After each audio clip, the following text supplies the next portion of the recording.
Hello, everyone, and welcome back to the live stream of Crossing Latitudes Game Jam 2024. My name is Natasha Skult, and with me today is Eliana Russi from Abra Games, from especially going to talk about Brazil games industry. So, Eliana, the stage is yours, and we can't wait to hear more about what's happening in Brazil's games industry. Thank you for being with us. Thank you. Thank you, Natasha. Thank everybody for this wonderful opportunity to talk about Brazil and what we're doing there. I'm going through a presentation, so I think it's going to be easier for everybody to follow up.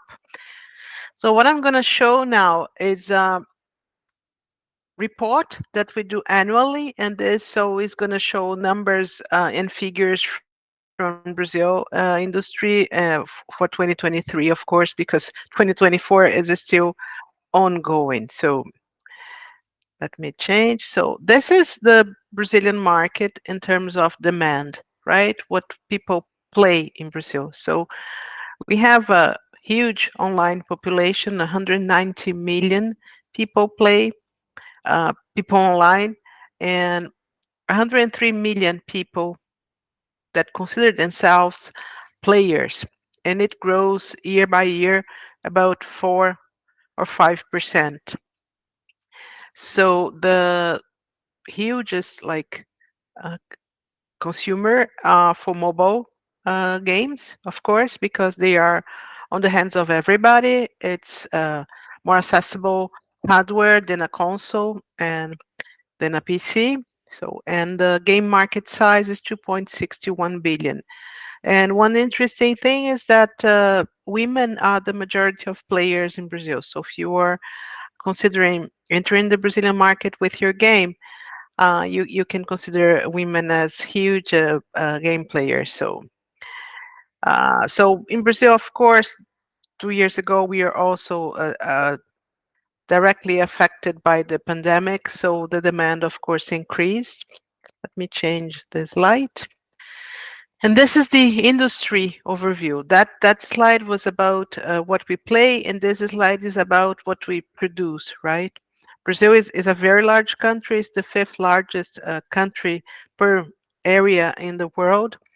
And so we have a number of studios, small studios and independent developers growing very fast. So as you can see, in 2018, we had 375 people developing games with their own startup of their own company being formatted. And now when we asked the same question to the industry, we found out a much higher number, 1,009 in 2022 and 1,042 in 2023. So it's a lot of people that are developing games. Most of them are small studios or one person studio, but of course there are larger and more experienced studios in the game too. So so this is what the games we delivered, we produced, and we put into the market. So it's a huge number too. 1,009 games were released, and 170 games were uh, proprietary of Brazilian studios or Brazilian developers. So it's the highest number is to concentrate it on developing our own IP and not being service providers of third parties, which is not also a bad idea because we have a very good external development hub, in more than one hub in Brazil, that studios there are doing excellent jobs for triple A publishers. So, but this is just to have an idea, like just to have a glimpse of what is Brazil, right? We have a program with a government agency called Apex Brazil, which is our export promotion agency, sort of a Business Finland type of agency. And with them, we have been running a program that's called Brazil Games Export Program. It's going to be on our 13th year. So 2025, we are going to be running with them this international program for 13 years. And what we do with that, we showcase Brazil on the major events in the world. So since 2020, 2013, 2014, you have been able to see Brazilians on on the stage of GDC, Game Connection America, Game Connection Europe, and Gamescom. So within this program we facilitate the studios to attend those shows. So we are responsible for the logistics, for example, for the booth space, for organizing the networking events. So we give them like most of the tools they need to do business abroad, and we are very happy with the results of this program. As you can see, 138 companies, studios have participated on our program, and this is number for 21, 22. We are running now 23, 24. So, but we are still growing steadily. So we are very, very happy. And the numbers we show here are just, they're not statistics. They're just numbers that the studios report in terms of percentage of business they do abroad. So, and we are happy to say that most of our studios understand that game market is global. So of course they can focus on the Brazilian consumer, but why not focus on the global consumer, right? So if you're developing a game that can be localized on several cultures and languages, why not go for that? So that's what we tell them, that there is no limit for the games to travel around the world and get their communities abroad.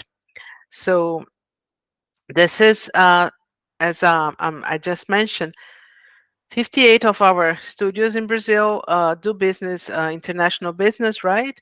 And we, at this point, the point that we made that report, we had 9% of our Brazilian studios are already having their subsidiary located outside Brazil. So why not Finland?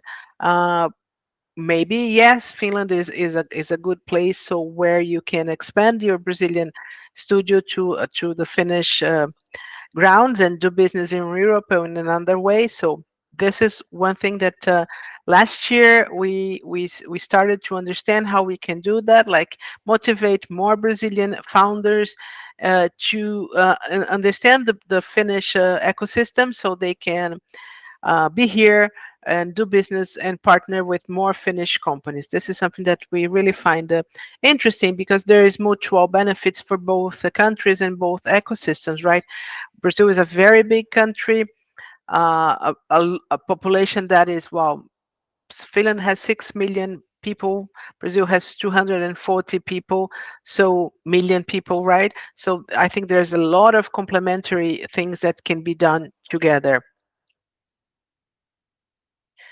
Well, of course, US and is our main market, of course, but Europe too, and Latin America too, Canada, Eastern Europe, Japan, and China, they are more difficult, of course, for everyone that is not on the Asia side of the world. It's more difficult also because of cultural barriers, and in China specifically because of government barriers that they impose to international companies. But as you can see, on 2023, Brazil studios were going almost all over the world with their games. So this is a good number that we like 93% of Brazilian studios develop their own IP. So we focus on our own IP and not being service providers, as one can think of an emerging country like Brazil, India, or China being service providers and not developing their own IPs. We encourage our studios to really focus on their own IP. Well, this is what we do. The services also we perform. So we are strong on arts and animation. This is how we distribute our production numbers from 2023. So this is it. I'm going to move to the next slide. Revenue generation. What each uh, console, mobile web contribute to the revenue generation in Brazil, and entertainment games generate most of the revenue resource, 86%. In terms of platform, PC is the platform that generates more revenue for the studios. This is it. I just finished my presentation within uh, 15 minutes, and I'm here if there are any questions. And of course, I just want to make myself available. If you want to know more about the Brazilian industry, our email is contact at brazilgames.org, or my own email, eliana.russi at abragames.org. So Natasha, I'm done with my presentation. I don't know if you want to pick up from here. You're welcome. Yes, thank you so much. So, yeah, if there are any questions, I'm keeping an eye on all our channels, as we have both Twitch and Discord active. But yeah, while we are awaiting, as like this is really wonderful to hear and to see, especially what is happening in Brazil currently, but also kind of like seeing where trends are going. And as we also a little bit touched upon from the last time in pre jam stream, kind of like where trends and so on. So yes, content creation has been, especially between Finland and Brazil, and generally game development partnerships and opening and basically having the offices of the companies in Brazil from Finland. There has been quite, even in the early stages, so to say, of the Finnish games industry, like that part, those kind of partnerships have been established even before. But what else do you see, especially as you are very close to both Finland and Brazil, of course, like as but very aware of what's happening in Finland. Anything that you can maybe share of where you would see, or what opportunities you would even kind of like think that would be quite interesting to happen, like from your perspective? Well, there's a lot that is going to change in Brazil from now on. This is something that I didn't cover in the presentation that might be useful. Brazil, we just approved a framework for the games industry in Brazil. So a lot of things will change. We will have much more consistency on our ecosystem and what is missing. So we have one of the most modern and broader frameworks, legal government public policies in Brazil in the next year or two that will be implemented. We just approved 15 years ago. So the thing is, the whole thing is going to change a lot, and I think for Finland and for other countries in Europe to do business in Brazil will be much more easier. And the second aspect that I wanted to raise that is also brought Brazil closer to the world. We understand we are a bit far from Europe and North America. We're an emerging country, an emerging economy, but we now have our own Gamescom. There's Gamescom Latam happening in São Paulo, first edition now on June 26 to 30. So, and for this opportunity, we are already trying to do business closer with Finland. We invited two Finnish important well industry members. One is Jari Pekka, and the other one is Suvi from the Accelerator program here in, I think it's just in Tampere, or I think it's Helsinki also. So we're bringing people that can talk more broadly with our policymakers. So maybe in the near future we can have a co-production treaty between Finland and Brazil that can facilitate people, equipment, or money between one country to the other. This is something that is really going to change the Brazil game scene in the next years. So, and as I mentioned, Brazil has, in terms of, it's very complementary to Finland, right? Our countries are complementary in terms of Finland has a very, very high level uh, technical and education system for the game industry, right? And Brazil has a huge population of consumers that can be beneficial. So if we exchange talent and technical uh, creativity from Brazil and Finland, and we both take profit of what each country has, I think we both can profit, like, in a good way and not in a bad way of profit, but grow together like teams, and mostly people. I think that the key element is having a structure in Brazil that is going to make it easier and more secure environment to do business. uh, then this level is resolved. So what we need to do is to put people together, and then we'll find in which ways studios to studio, person to person, can collaborate to develop a game together, and maybe go to the world, like pitch that game, pitch that idea, not for ourselves, but to other countries and other publishers, other investors. That's what I think, that we can really complement each other.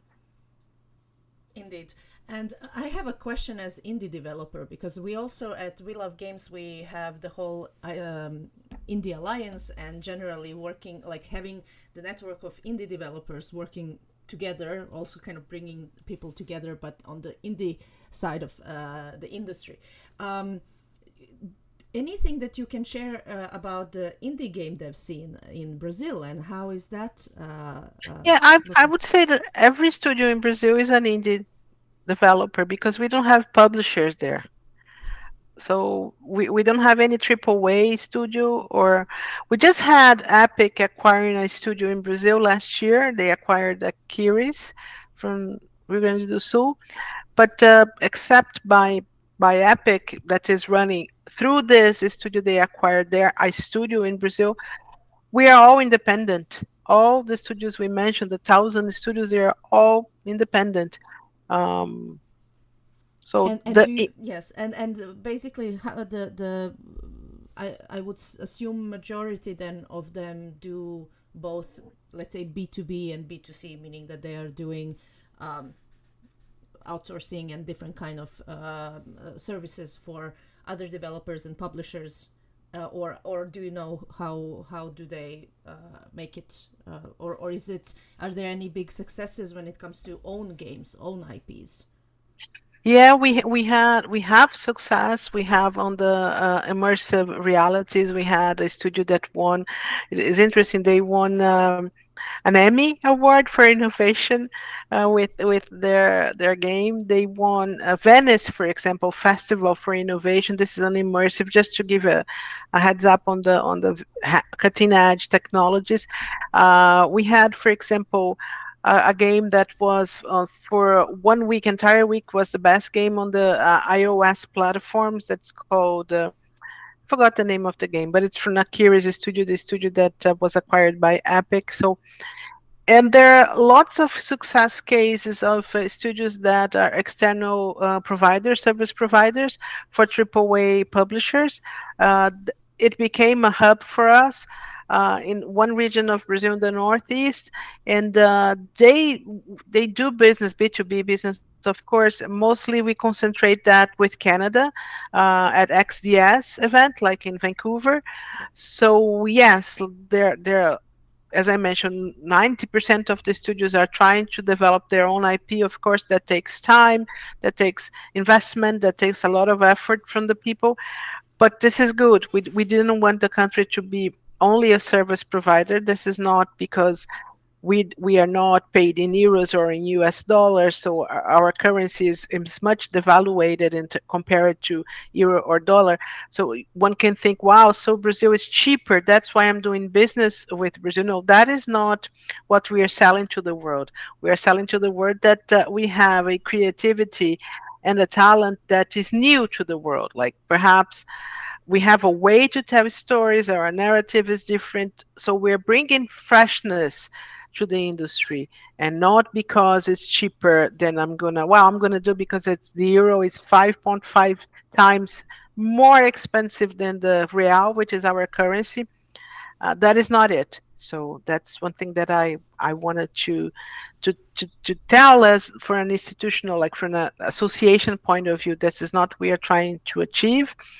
What we are trying to achieve is that the developer, the studio, of course, they make money to it's it's good to make money, right? And but also have their dreams and their ideas, their talent, like expressed on the way they want.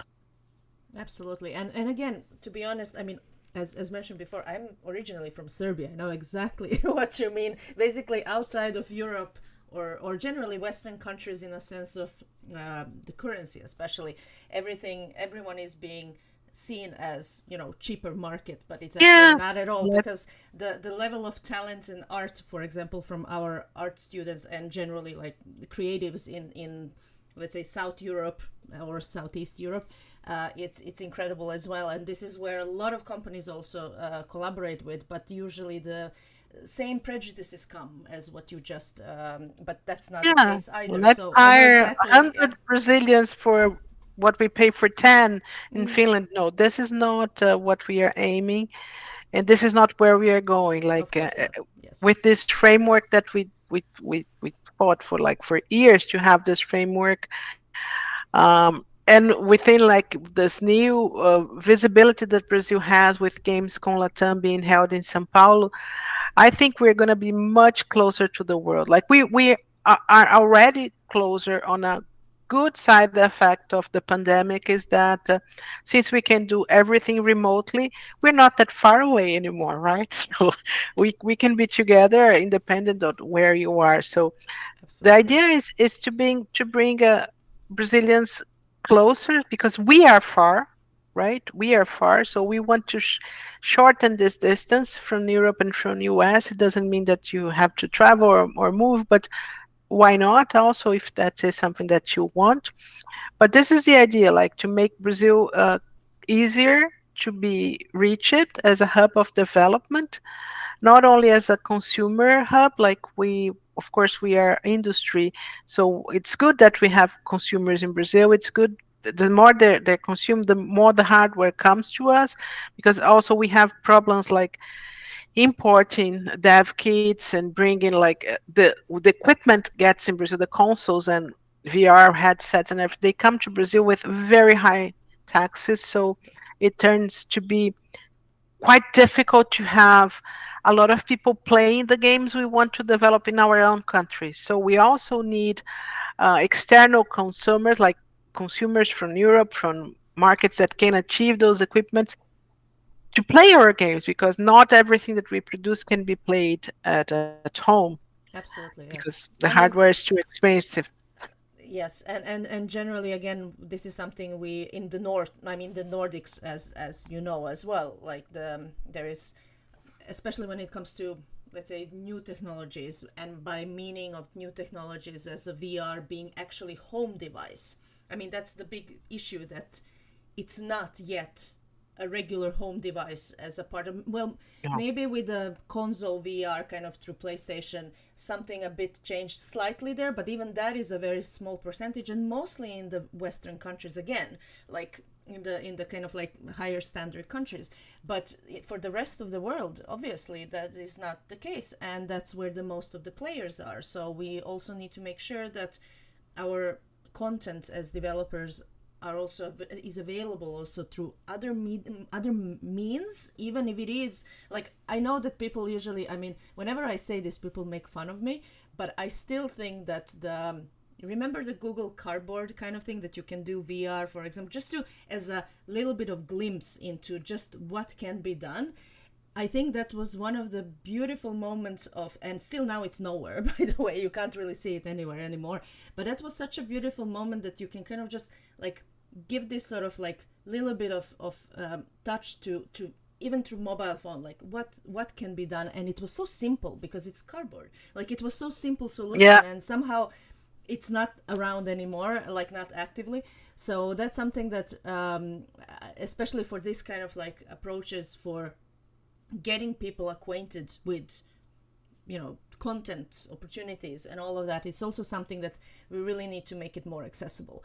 And again, this is one of the things that We Love Games is very much all about. Like, that's why in conference everything else is free of charge, that we can have anyone join equally, and get access to all the content, regardless of where they are from, or which, or like this sort of like no differences in prices in the tickets or anything like that. So that's the whole thing about accessibility, to really get access Hmm. to the network, to the knowledge, to experiences, to the stories, and also make these meaningful relationships, in the sense that, where things can move forward. Because again, people want to work with other people they trust and they like being around with. So that's also something that how we will improve the business of the future as well. So yeah, thank you so much. I mean, I'm still You're checking welcome. the any questions, but so far I think it's also quite early in Brazil. It's, I think, like 8 a.m. or Yes, it's so. it's yeah, it's Yes. 8:30 before. But we are having this, and of course, Eliana is here with us even post jam. Like, please reach out, and also in our Discord. Like, Discord is staying already now for the second year, but also for the years to come, as live community for all of these further collaboration opportunities. So please be in touch with Eliana, as well as in our Discord. We will definitely make, or if you didn't catch the contact, this video is recorded, so it will be shared with you as a recording quite soon. Otherwise, we will make sure to make introductions as well. So Eliana Yes, will please. be, yes. So it's you will not be like, we will make sure you get connection. Once again, thank you, Eliana, so much for being with us this jam and sharing all the amazing like things that are happening in Brazil, and very much looking forward to what's happening next and continuing our collaboration. Thank you so much. It was super fun to be here, and we are open like whatever you need and other opportunities that come out, that we can invite developers, artists to come and talk also about what's being done hands-on, like on development in Brazil, will be a pleasure for us. Thank you so Wonderful. much and have fun on the jam, everybody. Oh, yes, we keep on jamming, jamming. So, once again, see you guys a little bit later, and yeah, have amazing jam. Thank you. Thank Cheers. you. Bye bye. Cheers.